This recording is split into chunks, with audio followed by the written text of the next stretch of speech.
This episode is brought to you ad-free thanks to all of our wonderful patrons. You can get a ton of exclusive content and help us keep the show going by joining at patreon.com/shonenflop. Welcome to this episode of Shonen Flop, where we talk about manga in Shonen Jump that didn't make it big. I'm David. I'm Jordan. Next week, we'll be covering Takamagahara. If you'd like to read along with us, just go find it in the Discord. Just so you're not confused, listener. Yeah, you can talk with us on the Discord. Find a link in our description or our website, shonenflop.com. But this week, we are talking about Martial Master Asumi. Oh, man, already not fucking up the title. Yeah. And we are joined by our guest, Brody. Brody, thank you so much for joining us today. Thanks for having me, guys.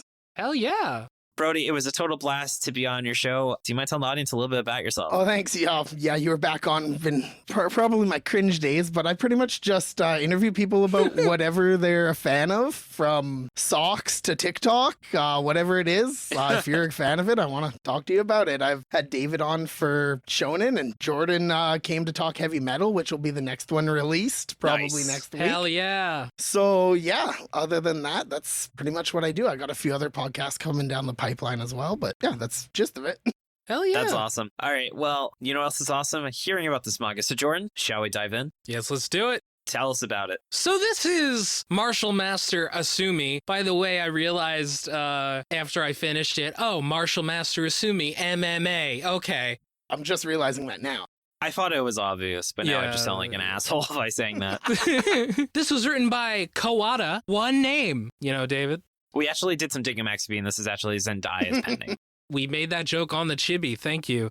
Fine, you're right. We did some research, and it's actually Cher's pen name. It's Oprah, of course. God, yeah. Notable people they were an assistant for was Ryo Hoshino on Nisawi, tilde, all capitals, those days, tilde, and Tadatoshi Fujimaki of Robot Laser Beam. David, I have to do this. Do not stop me. Brody, what is Robot Laser Beam about? Oh, it's an autistic golfer, man. Whoa! Oh, right, you listen to the show! I do. Big time fan. Oh, man!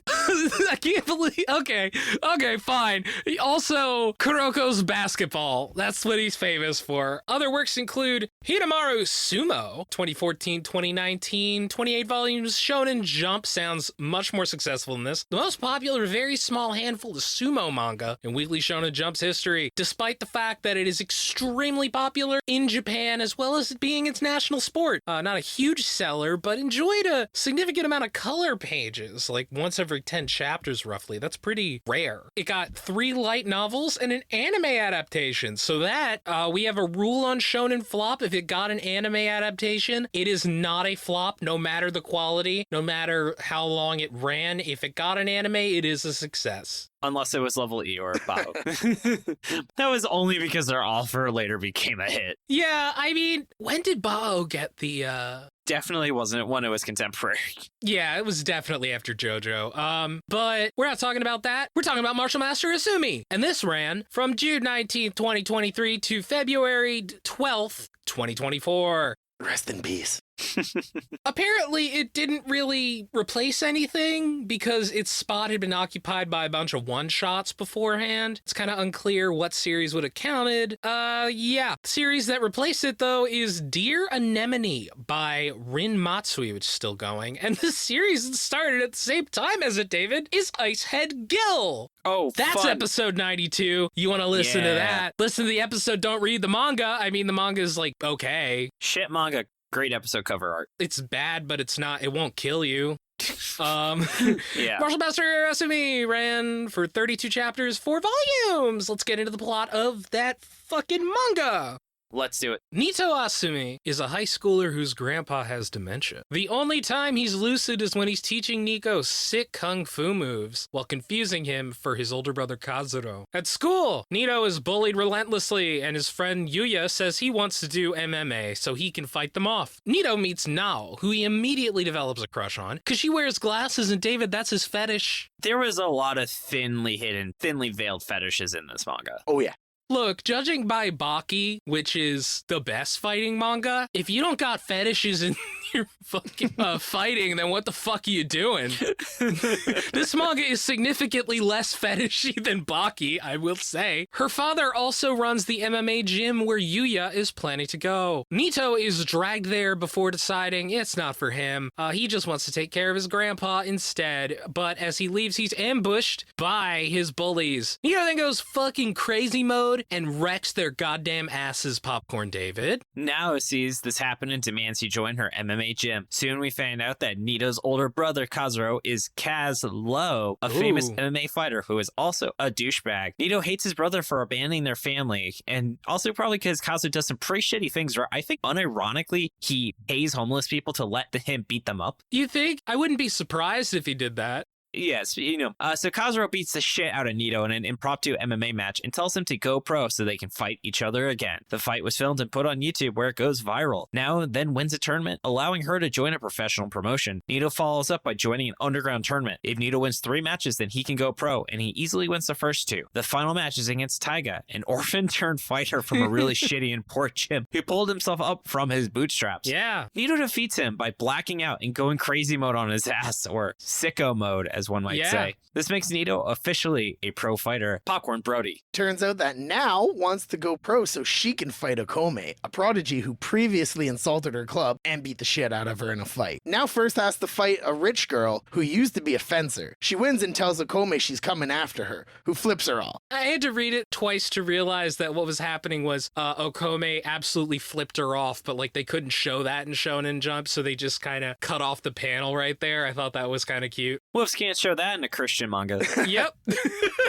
Next, Nito meets a guy at his grandpa's adult daycare who's an MMA fighter getting ready for what may be his last fight, which is actually against Nito. Gas! Then, Kaz-low tells him to win a tournament so they can fight. Flash forward a year, and Nito has won the tournament. The manga ends as he steps into the ring with his older brother, giving us all the biggest blue balls. Yeah. Who would have been surprised? It ends like Rocky 2. It totally does. Which ends with basically a mural of Rocky, or I think it's Rocky 3 that ends with a mural of Rocky and Apollo Creed punching each other at the exact same time. See, I can picture exactly what you're talking about, but I couldn't tell you which one it was from. I think it's 3. I think you might be right. And he's actually been here the whole time. And he's Whoa, just that it's, mural oh my says God, like it's 1925 in it. Yo! All right. And so, Brody, would you mind telling us about the main character? Our main character is Nito Asumi, which, weirdly enough, you guys picked a main character I really related to. I did karate as a kid, and I quit the day I made a kid cry. So at first, him being good at fighting but not liking to do it was relatable. It wasn't until I learned like high school wrestling where I actually got into like any kind of physical sports. But just like now, Nito, I was kind of a scary babby. Didn't like to fight, but when I got mad, I was a little bit scary until I learned to get those anger issues under control. So you also blacked out and went Cinco mode? Pretty much. Broke a kid's leg in 7th grade by accident, actually, whole femur. God damn. Yeah. That was intense with the grandpa where he was like, you tried to kill me, I'll let you live, but I'm breaking one of your legs as punishment for that. Yup. God, we'll talk about grandpa, but that fucking crazy. But yeah, he does a stereotypical thing in Shonen where he gets a special move and the author can't really think of other special moves, so he just spams it constantly. Yup. That flying knee. He has the water hammer. Oh, you're right, I forgot. He used this flying knee a lot in those early fights once he unlocked it. Yeah. If I remember correctly, in real MMA, it's not a very effective move. But it looks cool. It does look cool. Well, he was fighting against people who were really shitty at MMA for his first couple matches, who didn't understand what the fuck was going on. And like we brushed on earlier, he's got a bit of a glasses fetish, which I think might stem from some daddy issues. Yeah, because his dad had glasses. I love how his dad is just like his grandpa's a super serious fighter, and his dad's just like, yeah, I do this for exercise. Yeah. Keeps me sharp. Yeah. Is there more to say, or shall we move on to the glasses lady? He says he wants to be a nurse, but it's really just because he wants to take care of his grandpa. Very nice. It's nice, but it's also like kind of self-sacrificey. Yes.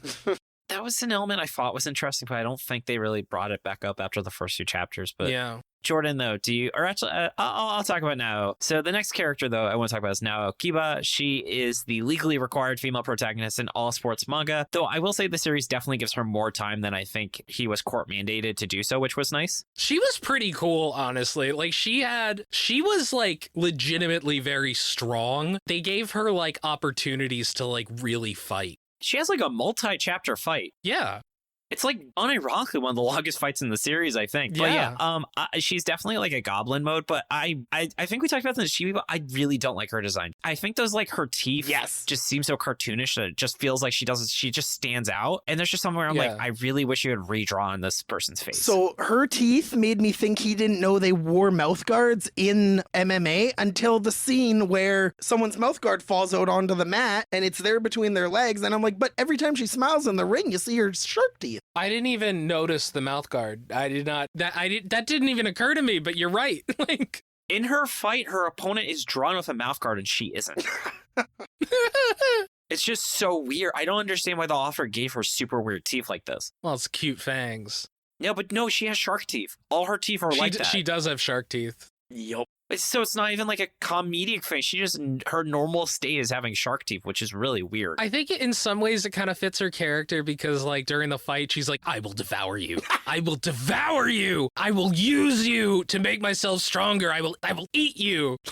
I think you're right, David. There are some fetishes in here. Yeah, I told you. It's not subtle, man. And then, Jordan, do you want to tell us about Grandpa? Oh, man. So Grandpa is this former, like, martial arts master. It seems like he was, like, an assassin. He definitely killed people. Grandpa has bodies. Well, he actually explicitly says that, like, if I was younger, I would have just killed you. Yup. He explicitly did not do this for sport. So he has his own special fighting style that was, like, cobbled together with, like, a bunch of things like, jiu-jitsu, Brazilian jiu-jitsu, or whatever the hell that is. BJJ, yeah. And, like, some other stuff. And he talks about how, well, in my martial arts, you're actually always just supposed to kill people, actually. Just go for the eyes and the crotch all the fucking time. Like, imagine if this had taken off and they made like a prequel manga about him. That'd be cool, actually. God, that's what they should have made instead. It's actually that's just Sakamoto days. But yeah, he's badass. I feel like it's Baki. What if he is Baki? Oh my god. He's lost some mass, but this is what happened to Baki Hanma. Yeah. We already know what George's recommendation is going to be. Of course it is. But I dare you not to recommend Baki. You're going to have to think about it. I have another one going because I figured Baki would be too obvious, actually. But just no listener, side recommendation anyway, Baki. But yeah, and then he has dementia, which is just I feel like a piece of shit saying it's a forgotten plot point. Oh, God, David. But it totally is. Kind of comes back into play. It kind of comes back. I thought it was really funny how they go to how, like, Nito goes to, like, his grandfather's adult daycare and, like, all the old women are, like, into him. Yes. Yeah. I was so thrown off by old people daycare. Like, is that an actual thing? Because, like, here we have old folks' homes, but, like, I've never heard of an old folks daycare. And I was a personal support worker. I worked with old people. I mean, keep in mind, this is Japan. True. So they might have that in Japan. Another thing is, like, a character, similar to that, a character is in an orphanage. And I was like, do they have orphanages in Japan? Because for those who don't know, in America, the orphanages are kind of not a thing anymore. We have the foster system. Same. Yeah, no, it makes sense. Yeah, I think, like, in most of the Western world, that is the case. But, like, nah, they do have orphanages in Japan. And it would make sense that they had adult daycares. Adult daycares seem like not a bad idea, actually. But there's such an aging population. Yeah, but it's also just like you can stay with your family, but also go to this place where you can get looked after for like a significant part of the day. I will say, by the way, we have one last character, so shall we dive into... Let's do it, this fucking asshole. There's Kaz-low, the oldest brother. He's hot-headed. He definitely has that the weak should fear the strong mentality. Which, fuck, what is that from? Is that from, I think it's from Undertale. Like a fan comic about Undertale. Yeah. I still stand by, I genuinely think he pays homeless people to like. Right? Like, he's not paying bums to fight. He's paying bums to fight him. Yeah. Yeah, to be clear, listener, this is not in the manga. This is David's headcanon. He is like, I'll give you money if you can beat me up to a fight to like this semi-homeless guy. Does he? Yeah, that's how he gets his protege. Oh, yeah. Was literally like a guy off the street he beat up. I don't think that guy was homeless. Oh, I thought they were gang members. Yeah, I thought they were supposed to be like wannabe gangsters. The guy was like, he has no money. I don't know. I don't know, but he gets into a street fight with a guy and gets his ass kicked, and the guy's like, hey, man, you should do MMA. Yeah. No, because the guy gives him like a card to that would get him into a gym. I don't think that guy was homeless, David. There was the actually homeless guy who lived at the gym, but I know that was a different dude. That dude was like different. Yeah, he was just like a delinquent who it's sort of implied might have been gay. I'm not sure. Anyway. Let's get into why I failed. Speaking of my failed attempt to create headcanon for this series, I think this is a rarity. I start why I failed, but I want to say this art style, there were definitely times it worked, but overall I feel at a base level, it just didn't feel right for what the series was trying to do. I feel like a lot of do retries lingering in my brain, which was definitely worse than this. It's like, this didn't feel like the right art style for the seriousness of these fights. I kind of disagree. Me too. But, like, yeah, I think it's very cruel to compare this to Do Retry. This is so much better. This is way better than Do Retry. So much better. Oh, my God. Now, one of my issues with this is that, like, a lot of the time, rather than having, like, a lot of, like, plots and stuff, they try and, like, push things forward with, like, montages almost. Yeah.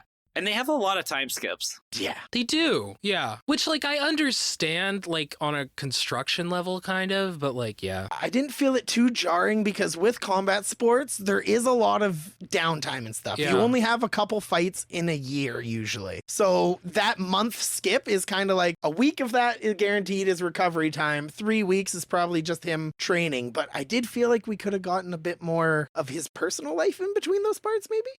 Yeah, they could have very easily inserted this character writing, which I really was excited about in the first chapter, that fell apart. I would have liked to see more build-up. Like, famously, like, in a lot of boxing matches, like, I know Muhammad Ali would do this, where it's like he would basically harass the other boxer for, like, a month before they fought because it was all about getting into the head of his enemy, basically. Yep. Like, I would have liked to see something like that. Because, like, in a fight, like, a lot of the tactics outside of the ring affect in-the-ring performance, too. He used to say the fight doesn't start when the bell rings, it starts the minute your opponent's announced. Yeah. I still love the guy who gives flowers to his opponents before each fight. I don't know who that is. There's an MMA fighter who does that. That's awesome. I think he's lost every fight where the person took the flowers. Because, David, if you refuse the flowers, then it unlocks his angry side. That's true. Yeah. And then to get back, speaking of MMA fighting, I think just the older brother being the villain, like, why did it take so long to establish any sort of actual plot? And it's so cliche to have, I mean, evil, I guess is the wrong word, but like to have like an antagonistic older, or like this is fucking the plot of Naruto. Is Naruto's older brother? No, Sasuke's. Oh, yeah. Yeah, it's literally Sasuke saying, you're not strong enough to defeat me. Get stronger. I mean, by virtue of this being about sports and, like, being more grounded, Kazuru's not really evil. He's just kind of a dick. Well, I mean, given the sense of the series, no one is actually evil, but like... He seemed to be like really happy when Nito won, like really happy. So, I don't know, I found those moments kind of sweet. But also, one of the things that's mentioned and brought up, which on one level is interesting, is that like everybody that Nito fights has a better reason to fight than he does. It's a source where Nito feels bad about it, which, you know, is legitimately interesting because it gets into like, well, these people want to fight, and they want like a good fight, you know? It would be like disrespectful to go easy on them, but also the end result is that, as I said, everybody has a better reason to fight than Nito. Yeah. Like a better story. Yeah. Also, can we talk about Nito having like a super mode is so fucking stupid? Like, just let the man fight. Like, you don't need this, like, unlocking killing intent Metal Gear Rising shit. I actually kind of liked that. It really. So again, throwback to my personal life. But yeah, I kind of related to that because when I played football growing up, I could not tell you 90% of the rules to football, but I was apparently amazing at it. But once I heard hut, I'd black out. Really? Yeah, and I'd wake up on top of the guy with the ball, and I was Holy like, shit. what the fuck? And everybody thought I was an amazing football player, but I don't know 90% of the fucking rules to football. God damn. That's hilarious. Holy shit, Brody. You okay, man?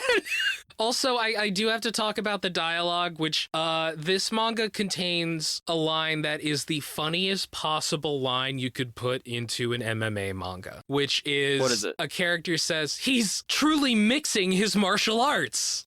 Yes. Thank you, Speedwagon. I was like, God. yeah. Is that a negative? I don't know if it's a negative. I'm just saying that's the section we're in, brother, man. I think it is a negative because that's not good writing. Like, No, I mean, the writing, like, it barely explains a lot of the MMA concepts. I learned very little about how the sport functions. I don't know. I mean, we'll get into it. You want to get into the... No, we got more to talk about in the negatives. Why? Because I like this Oh, movie. fuck off. Brody, though, is there any last thing you think is like an issue that you had with the series? The whole beat me at the top mentality, like in actuality, it's like, if you want to fight your brother, why aren't you just fighting your brother? Like, I get it. Well, he did fight him and then he beat his ass. Yeah, and I don't understand why he wanted a second match. Like, he proved himself. It is kind of silly how it's like, I'm going to beat you so you call my grandpa. And then it turns out, oh, he was going to do that anyway. So it is kind of like, What was the point? well, what's the point here? What are we doing here? And then I mean, this series never really gives us a purpose. It's like 8 chapters in before there's actually a reason why he's doing MMA, besides just trying to because a girl told him to. I feel like they were kind of flip-floppy on whether Kaz-low was supposed to be this complete total asshole or whether we were supposed to feel something for him. I don't know. I think that's a good way to put it. It's like flip-floppy because, like, on one hand, Kaz-low is sometimes, like, depicted as, like, this douchebag, and it's kind of implied he's pretending to be a douchebag to make Nito better. Yeah. And then other times it's like, nah, he's actually a douchebag. So just the plot of Naruto all over again with Itachi. It's also kind of the plot of Baki, except, well, no, Yujiro is actually a horrible, horrible human being, but, like, he also kind of wants Baki to get better. Read Baki. Baki's great. God, Baki. All right. And then speaking of things that are great, we can get into what it did well. So, Brody, as someone who's also great, can you tell us what are some things you liked about the series? The art is pretty solid. There were actually backgrounds in it, which was really nice to see. I've read a lot of manga where it's just plain white. Yeah. I actually did like the art. Like, I could pretty much always tell what was happening, which is very difficult in a manga like this, where characters are, like, wrapped up in each other. Like, this is not easy to do. The anatomy was, like, usually pretty on point. I feel like I could really follow these matches, and they were talking about, like, strategy in there that kind of, for the most part, made sense. I disagree with David on the art. I think it really worked. Agree to disagree. I mean, you know, maybe it was sometimes hard to tell Kaz-low apart from Nito. I will give you I'll give it that. yeah. But, like, the actual fighting, I felt worked really well. I actually really enjoyed that.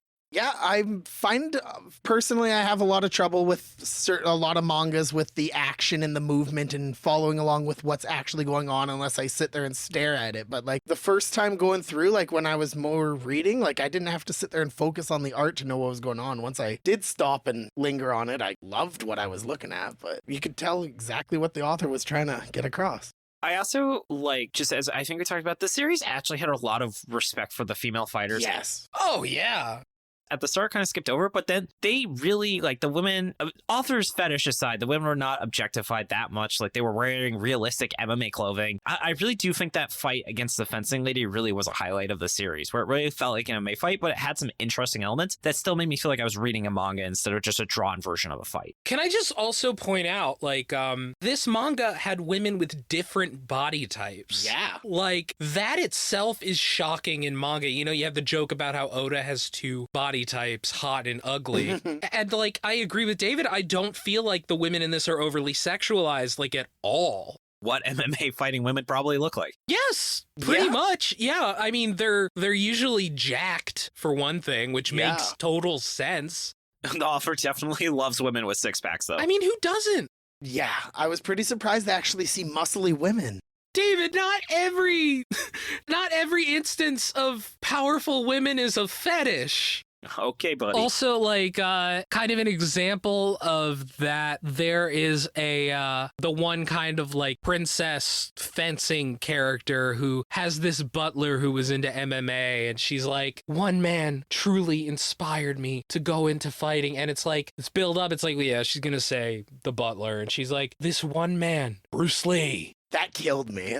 I loved that. It was like, oh, that was so good. It's like, yeah, fuck yeah. You know what? Hell yeah. Yeah, I mean, I think the characters are really interesting, and I also love how it's not afraid to use dementia as an actual plot device, and how it actually is kind of woven into the fabric of this fear of you just doing the same things over and over and wasting your life, much like how dementia is just kind of living your days but not even remembering what you're experiencing. And that was a very creative plot choice that is like, you know, yes, we did just read in our manga about that, but besides that, I can't think of a shonen series that really uses dementia in such an interesting way. Yeah, that's a good point. Yeah, where it's like he gets lucid when he does something that really is meaningful to him, which is, I think, kind of realistic. It is. There are a lot of instances where if you play music that somebody with dementia likes, it makes them kind of come back to reality for a little bit. So I've actually worked in old folks' homes and stuff, and it's true. We do a lot of things where like you find out things about like what patients like to do in their younger years, and you'll see people with dementia and stuff completely, like if there's music on that was around when they were younger, they can snap right back to lucidity, and it's crazy. That's amazing. One other thing I liked about this was how it was like realistic about the money in MMA. Yeah. Nobody here was fighting to get rich. Like one of the few people that Nito fights in this, you know, because it was so short, worked at the old folks home, or I guess the adult daycare where his grandpa went. And he was talking about how like, yeah, honestly, this pays better than MMA, but I just really like doing MMA. Yeah, brothers, like very few pros are actually pros. My college professor was an MMA fighter on the side. That's so cool. He told me he would have just done MMA if it could have paid the bills, but he was also a paramedic and all this other crazy shit. Whoa, that sounds cool. Yeah. Imagine if he had stayed in MMA, makes me think of where this series could have gone. So shall we move into that? Uh-huh. So Jordan, what are some things that you would have tweaked about this series? I mean, as I mentioned earlier, just like go into more of a psychological thing, like where it really like built up the next fight. I would really like to see that. I felt like it was going to go there, but like, you know, you can't tell. You don't know for sure because you don't know how the author would have done the next few fights. But I mean, it seemed pretty clear that it was about to go on a year-long tournament arc. I mean, it basically said that. Yeah, it did. So I guess what the main place it was going to go was just show you the things it time skipped over. God, Jordan really loved this series. I kind of liked it. I did too. I wanted more. I feel like they had plans for the best friend too that kind of got... The best friend just disappears. Well, like they bring in that subplot with him having a girlfriend and then she gets dumped. She's like, I prefer basketball. He like goes into this whole tangent about how excited he is for MMA, and she's like, wait, you're not on the basketball team anymore? Bye. Oh, yep. And then like that just went nowhere though. Like they didn't do anything with it really, other than, wow, he got dumped and he's being so supportive of me. What a great friend. The series really had trouble keeping the characters relevant, which is what I really wish it had built on, because just such a character-driven sports manga is a great way of making you care about the sports part by really caring about the characters. Like, for instance, iShield 21 is surprisingly very character-driven when you're not actually looking at the football aspect. So it really manages to get both. And one thing is, I feel like it would have been cool to have seen, because they had it with the fencer woman and how she used to be a fencer and she brought fencing techniques into his fight. What if we saw more of that, where the characters are living their life doing things that maybe are not explicitly MMA based, but you see how that brings it into the ring, because MMA really is, you take anything you know with you, because it's mixed martial arts. You can bring any techniques. There could be... You're mixing your martial arts. Whoa, I read that line in the manga. Crazy. But yeah, I just think it would have been so cool to have given you a really great reason to have the characters do things that aren't just pure MMA fighting, because you can bring it into the next fight, you know? It's complicated because, like, on one hand, I think that would have been interesting, but it's also like, this manga does try and have it multiple ways, because it's trying to be realistic, but also, like, has a couple characters that are, like, kind of silly. So it's like the shark teeth. The shark teeth, but also like the delinquent guy who's fought like a ton of people and wants to have conversations with his fists. My man Nito guy? Huh? The guy who's like, my man Nito! Oh, that other guy. There's like multiple delinquent guys. Because I loved the my man Nito guy. No, I like that guy too. Yeah, there's a lot of character concept series. And there's also the fact that his siblings have zero relevance to the series except for his older brother. Right? Yeah. So it would have been fun if they were relevant. He's got like 5 siblings. Yep, there's just sister who takes care of grandpa when he's busy. Yeah. Overworked mom. His brother and sister who are always on social media. Yes, I forgot about them completely. Yeah. Yeah, see, that's the problem. Is like, it's just like there was this family story I really wanted to see more of. Yeah. Yeah. Because they wanted more dementia. Dylan, take that out of context. If only there was a podcast about I'd that. almost forgotten grandpa had dementia until he forgot the book. Oh, God. But yeah, does anyone have any other places where they feel the series could have gone? I thought that more was going to be done with Grandpa's health. Like, Yeah. they kind of alluded, we don't have much time because Grandpa might die. I feel like Grandpa was going to die, like, right before their fight. Right Yeah. before Nito and Kaz-low's fight. I feel like that made the most sense. Yeah, I mean, yeah, his health seems to be fine for out most of the series. Relatively speaking, of course. I mean, he's an old man who can do crazy kung fu moves. So, yeah, his health seems to be all right, honestly. Oh, God. All right, so shall we go into miscellaneous thoughts? I didn't really have a lot of thoughts. I do wonder if tag MMA is a thing, because I just feel that would be really silly and fun. Yeah, that was about it. I really don't think it is. I used to watch a lot of UFC, but Nah. as soon as I seen that in the notes, I was like, damn, why is that not a thing? Right? I think it would be like too dangerous, sort of like the thing about MMA is obviously it's not wrestling. You can do, I mean, pro wrestling because obviously there's wrestling in MMA, blah, blah, blah. But you can do goofy things like that in pro wrestling because it's scripted. But in MMA, like some MMA fights last literally 3 seconds. Yeah. Because it turns out if you actually get punched in the right place at the right time, you're just out. It doesn't matter who you are. Didn't Ronda Rousey get, like, knocked out in the first, like, 15 seconds of a fight once? Yep. Yeah, it's just like if you get hit in the jaw in the right place, you're done. Sorry, you're out. Like they showed him in this manga just kneeing a guy in the face and he was done. And that happens. It's like, oof, that's rough, buddy. Yeah, so it's like adding in goofy or special conditions to a fight, I feel like isn't really something you can do when the fight itself is already this dangerous. It's like we're going to add in additional complications. I feel like that. It could be a 3-on-3, and then if one guy gets an early knockout, it just turns into a team match. Oh, God. Oh, yeah, Like a stop. David. Best of 3. Oh my God, that you want to talk about danger? Now we have 2 guys beating up one guy. No, I'm talking about you do 3 one-on-one fights, and then it's based on whichever team wins the most matches. Is there still 3 guys in a ring? What's happening? No, it's just 3 individual fights, but it's teams, so whichever team wins the most fights. Okay, Yeah, doesn't sound fun? That sounds fun, right? I guess. I want to see a shonen manga about tag team fighting, though. It's just such a it's such a fun idea. It's called Kinnikuman, David. Besides that, a non-wrestling manga about tag team. That was really all I had, though. Do you guys have any other miscellaneous thoughts? I will never forget he's truly mixing his martial arts. Fuck off, Jordan. I'm going to be thinking about that forever because what an amazing line. I almost fried a work computer when that line came up. I was at my job, just downtime, reading some manga, took a drink of coffee, and the mixing the martial arts line, I almost destroyed a work keyboard. And it would have been hard to explain why I was reading manga at work.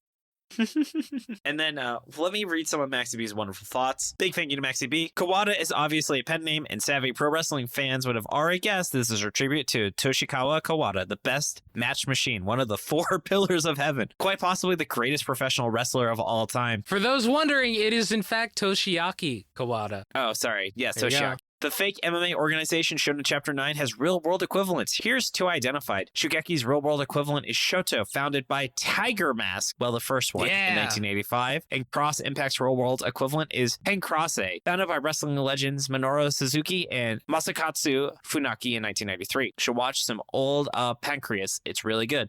Pancreas, some old Pancreas. Pancrase, or what? I don't even know how it's said. I think it comes from pancration, which is like... Sure. I want you to eat my pancrase. It's the Greek fighting style. Of being naked while fighting. Yes. A glasses fetish doesn't have a traditional at name, but MaxyBee says people with too much time on their one free hand have called themselves spectophiles. Yes, the Kid Tiger Mask is a reference to Tiger Mask, the wrestling persona in the manga that inspired it. A knockout with flying knee in under 10 seconds will be familiar to any fans of Jorge Masvidal, who knocked out Ben Askren in 5 seconds with one. So that's your quick knockout, Jordan. You know something? It's funny. They mention at one point when Taiga wears a tiger mask, the referee is like, I just feel like orphanages and tiger masks kind of go together. And I assume this is like from the manga / real life person or whatever, where that comes from. But also that happened in Tekken with King, who I feel like is also probably a reference to tiger mask now that I'm thinking about it. Yeah, the Dropout 70 kilogram and under championship belt is literally the WWE Hardcore Championship. The flaming eye effect is a visual motif brought over from Kawada's debut series, Hinamaru Sumo. And at the time of this recording, the final volume has not come out yet, but you should check out the Discord where MaxyBee is going to post some fun details that are revealed in that one. We also had a very last minute fun fact thrown into us in the Discord. Generic Man said that Kawada's previous series got an interesting choice of borrowed English for its anime opening, so people should go check that out. They posted a link in the Discord, and I'm sure it's quite ridiculous. But yeah, and then shall we get into final verdict? You know what? I never did get to mention that little theory I had on why Kaz-low is so freaking nuts. Oh, what is your theory? Tell us about it. I think Dad died in a mugging. Ooh, that's a good theory. I think he's seen Grandpa kick ass, and I think Dad did not die naturally. But that's just a theory. A manga theory. A manga theory. That's a fun one. All right, let's get into final verdict. Yeah. From Tucker, turns out violence is the answer. MaxyBee, pro wrestling next time please, Kawada sensei. Or a Paladin, found its footing far too late. Balphosaurus, the third best canceled series I've read. Blah Moo, tragically, feet couldn't save this one. Yeah, there's a bit of a foot shot in the volume 2 cover that was actually the icon when I had the series downloaded and people were asking about it. Chicken Warlord says sibling showdown tragically taps out early. Dackerson, Shonen Jump knocks out another fighter. Diego, the King of Fighters could never. DLT, the title is MMA. Get it? Oh, whoa, I never thought about that. Dude Rock says, brothers want to punch each other. Generic Man, imagine if this turned into Ranma. Glornak says, this Martial Master retired too early. Grey Potter says, TKO, Victor, Shonen Jump sports curse. Isekai Sensei, she serves strong superb suplexes swiftly. Oh, that was super badass when she did a German suplex during the fight. Yeah! Oh, that kicked ass. I didn't know that was legal in MMA. Yeah, that was so cool. That was probably the best fight in the series, honestly. Oh, yeah. Kermit the Grog, Tank Teens tussle to take title. Captain Clueless, a new flop enters the ring, much like how a new 6-word summary reader enters the ring. Last the Red Rose, Jump says no to girls fighting. Loser, great technique but lacking knockout power. Luffy 0321, boy grapples with his family's trauma. Meru, commissions open. MMA without heel is bad MMA. Portal Man, finding romance in mixed martial arts.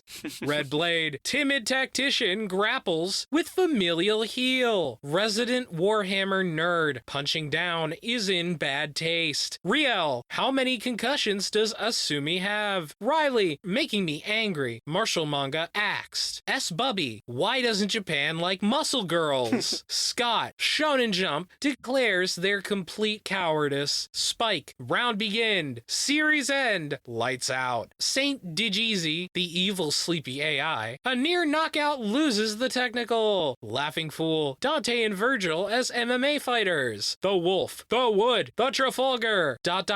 8, 9, 10, and it's out. Watchtower, one of my favorite prog thrash bands. Fighters' promising career tragically cut short. Gold Jedi 64, slow start equals one hit KO. Leet, wow, that's an old thing. Damn.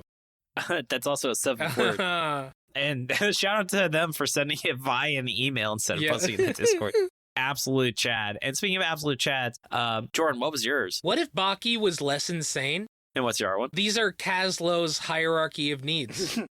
Of knees. Oh my god! Fuck! That's my 6-word summary now. That's so much better! You have to put from David with David assistance. Tag team with David. Yeah, that's a tag team 6-word summary. Brody, what's your 6-word summary? Take him to the mat, Nito. I love it. Nice. And then Jordan wrote it in the wrong set, but that's okay. And then mine was, oh, brother, where art thou plot? Hey. I was talking in the Discord about, imagine if the Coen brothers made a sci-fi movie about time travel called Oh Brother, When Art Thou? Just honestly want to see Coen brothers make like a sci-fi movie now. Right? You'd think they would have done that. Right? Yeah. So anyway, I guess now it's time for flop or not. Brody, why don't you start things off? Do you think the series is a flop or not? I do not. I was hooked. Left or right hook? I feel you. I feel you. Oh, I think it was a double whammy. I was knocked out till the end. When I swiped past the last panel, I was so caught off guard. I was like, time for the fight. And then I looked down at the bottom and realized it was the last page.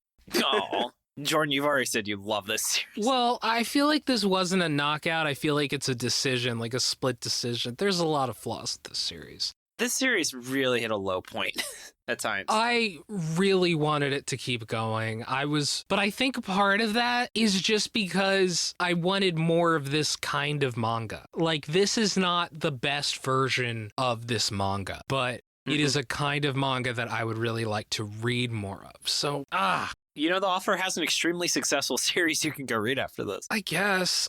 I'm just saying. Fuck it, not a flop. I wish it kept going. Yeah, I never thought it was a certified flop, but I do think that final fight, that women's fight, really was something excellent. And it's kind of makes me feel like it's actually almost kind of worth reading it to really see, like, what is a very well done 3-chapter fight, especially one between two women that doesn't sexualize them at all. So you know what? Fuck it. I'll say this isn't a flop. Hell yeah! Woo! Brody, I feel like you were about to say something. Yeah, no, I've never been as invested in a side character's motivations as I was with now. He should have just made the manga about her, actually. Women's MMA probably would have been a really fun topic. Sadly, it's shonen. I mean, there's literally a shonen series that's about Rakugo that has a female protagonist. That's fair. That's fair. Yeah. No, but I mean, maybe I think that would have been pretty good, probably better. I agree. But yeah, judging from how that fight was probably the best in the series, it felt like it was getting better as the series went on, which is part of the reason why I was so upset when it got canceled. Like, no, it's getting there. It's finally getting there. I know. Yeah. So that means we've got no recommendations. So Jordan, is this better than Chainsaw Man? No, it's not. No, it's definitely not. Brody, do you read Chainsaw Man? You guys turned me on to it, actually. Hell yeah. I almost said Trainsaw Man. Huh? I had heard about it everywhere and, obviously being in the anime manga communities. And then I had just put it off until I think it was when I talked to David on my podcast that I was like, okay, I'm gonna bite the nail because these guys won't shut the fuck up about Chainsaw Man. We will not shut the fuck up about Chainsaw Man, and we never will. Nope, absolutely not. That's our promise. Yes. All right, and that's my promise, though, is that we need to go to wrap off. Wrap off! Martial Master Asumi! I'm Bricko mode. Oh, God. All right, so let's get into wrap up. Brody, I want to say thank you so much for joining us today. Where can our listeners find all of the great things you do? Most podcast platforms. I'm not on YouTube yet, but Spotify, Apple, pretty much everywhere else you can find Fandoms with Brody Otway. I've also got a couple other podcasts coming up the pipeline. One's called Hey Anime, where basically people just recommend me an anime. I watch it, and then we shoot the shit about it. And other than that, I'm on Facebook, Twitter, or X, I guess, kind of Instagram, I guess, and we got a Discord as well. Oh, that's awesome. I also want to say props to Jordan for making the opening and ending theme, being a great co-host, and helping with the editing. Thank you, David, for everything that you do. I want to say props to Merliel for the awesome cover art. Find her online at Lyle Mer, and Nigel for being our generous art benefactor. Thank you, Dylan, for assistance with editing. You can find his podcast, Anime Out of Context, at animeoutofcontext.com. Congrats on I think it's your 300th episode. God damn. We're a little behind, but my apologies, but congrats on that. Thanks to Tucker and MaxyBee for assistance with pronunciation, translation, and other miscellaneous research. You can find us on X as Shonen Flopcast, Tumblr Shonen-Flop, and our website shonenflop.com. We're also on Spotify, iTunes, YouTube, or wherever else you get your podcasts. And as we've plugged a few times, come join the Shonen Flop Discord. It's open to everyone, patron or not. You can hang out with us, talk about anime, games, whatever else is on your mind. Find a link to it in the show notes or on our site. And if you've been enjoying the podcast and want to help us keep going, consider subscribing to our Patreon. We wouldn't be able to keep the show running without their support. You get a ton of awesome perks. We've released over 30 exclusive episodes covering manga that are too long. In fact, Jordan, what are we releasing in April for our listeners? In April, we are dropping the final part of our coverage of the Ichinose family's deadly sins. I got it. Oh my god. And this is the last time you'll have to plug it. Yes. Oh my god. I've been struggling so hard to say that right. Oh man, you could even be listening to our warm-up audio, sitting in on the recordings, help us pick what's coming up next, or get episodes 2 days in advance. You can find us at patreon.com/shonenflop, and I want to give a shout out to our wonderful patrons. Starting with our dolphin dads, we have Glornak, Rachel, my wonderful wife. We had a fantastic time in DC. She is just a bundle of fun. And Sean won't compliment my jugs, but former Weeb's wife will play with them like bongos. Oh my. Wow. Moving on down to the Ravioli tier, where you can actually get Magic the Gathering tokens of my dog. They came out fantastic. Print them out at Staples. Anyone who upgrades to the Ravioli tier, anyone who becomes a patron, fuck it. Anyone who upgrades becomes a Ravioli patron. Yeah, you know what I mean. I'll send you a Ravioli token. I'm sending Jordan to some. Brody, you want some Ravioli dog tokens? Heck yeah. Oh man, I made a bunch. I even made an exclusive one that it's a treasure token that has a picture of my wife with ravioli. Aww. That's super exclusive because I only made one, so I'm the only one who possesses that token. That is fine. Yes. You get to keep that. We have Chris, Eva, Lady T, Matt T, and Trevor Schechner. Moving on down to the King of the Forest, we have 090Z, Bandit Stoof, My girlfriend! Chad Mason, Jacob Andrew Galloway, Justin Hefner, Kirby Mont, Marty, Max Baker, Briley314, Sarah Hydra, who I just saw. I think my social security number just got compromised by that comment. T. Wolfwood, who is joining us right now. Thank you, T. Wolfwood, for supporting the show forever. And Tommy Boy. I also want to give a big thank you to our Galactic Ball Federation officers and our Beast Children. Thank you so much. I love all of you. You are all my children.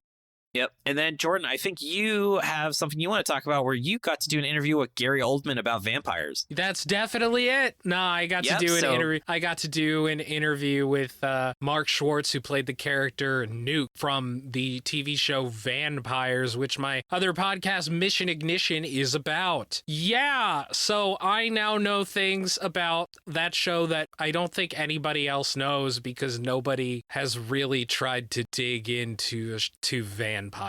I wonder why. But no, it was great. It was so much fun to talk about him. There's Brody, for context, there is a character on this TV show Vampires who is credited as being played by himself, and there was a rumor for a long time that he was secretly Gary Oldman. I now have an answer to that. Please listen to it when it comes out. It's not out yet, but yes. Definitely check it out. Yeah. All right. Well, that's it. So let's move into sign-offs. Yeah. Thank you so much for joining us. Tune in next Monday as we give our first thoughts on Takamagahara. This has been David. This has been Jordan. And this has been Brody. And you've been listening to Shonen Flop. Keep on flopping, flopping! Yeah, bye!